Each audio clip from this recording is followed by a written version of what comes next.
going to start on a bit of a sad note, Mikel. Yeah. A young member of the Arsenal family, Billy Liger, I know you probably didn't come across him too much, but it's been a terrible tragedy. He's lost his life. Just wondered what the thoughts of Arsenal were about that. Well, so shocking news when I got them yesterday, obviously. So straight away thinking about the family and how difficult it is to go through something like this in a very unexpected way as well, and hopefully they will dig in and understand what happened, why it happened, and try to avoid, obviously, these kind of things. But really sad news, and our full support with the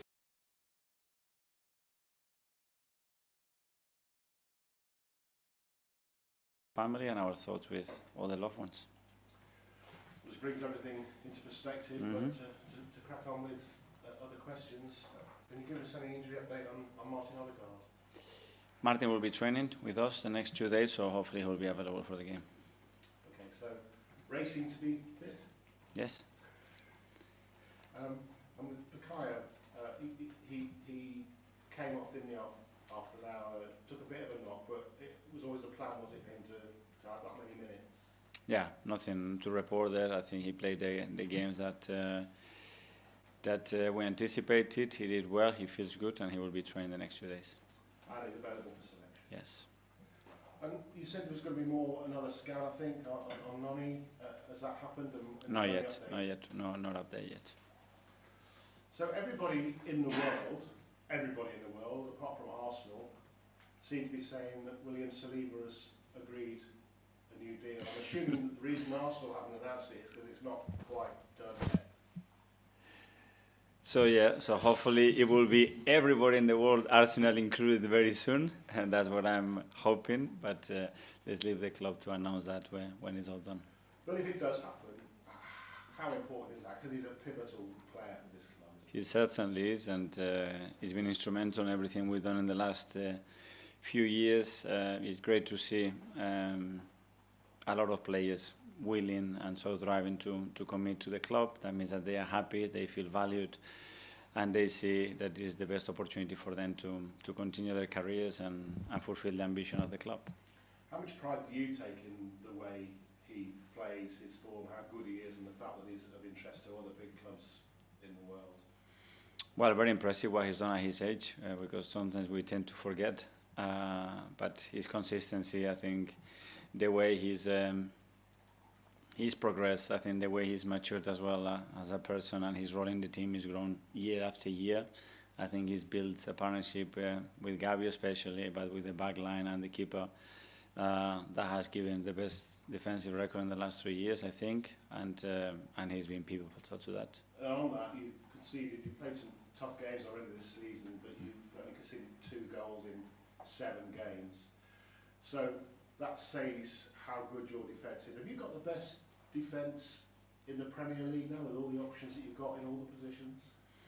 I don't know, we want to have the best team in the Premier League, and in relation to every phase, I think the contribution of every player is critical. We start from our front line, and the amount of pressure and work that they put to any defensive line, any goalkeeper is tremendous. So it's something collective, it's a team sport, and in anything that we do, everybody has a pivotal role on that.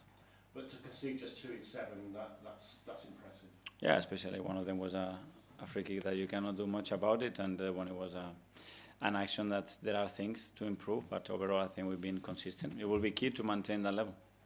Newcastle, the last couple of seasons it's proved to be, results-wise anyway, a difficult place to go. Do you see them as a different kettle of fish now that Isak isn't there, because he scored the winner against you last season? No, because I wasn't playing against Barcelona, and what it could have been in the first 30 or 40 minutes could be very different to results. At the end, we know, I always praise the work that Eddie and the coaching staff had done there, and the way they have managed to create such an atmosphere, especially at home as well, and a very clear identity of playing football, and they make it really difficult. And we know the test.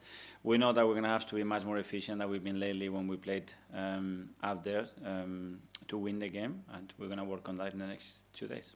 I wanted to get a top coach's point of view about kickoffs and using them as a tactic. Newcastle have done it quite a lot, from kickoff, kicking the ball straight out as deep I think you did it as well against Liverpool. What's the thinking behind that? There's various ways. I like more the one that you put the ball in the back of the net straight away instead of kicking it for a throw-in, which there are a few patterns and a few ways that team have done it over the past, but there are some tendencies as well. There are in relation to the game that we expect as well, or you expect certain things that you can do to try to avoid certain pressure in the first minutes. It's all down to preparation, I think.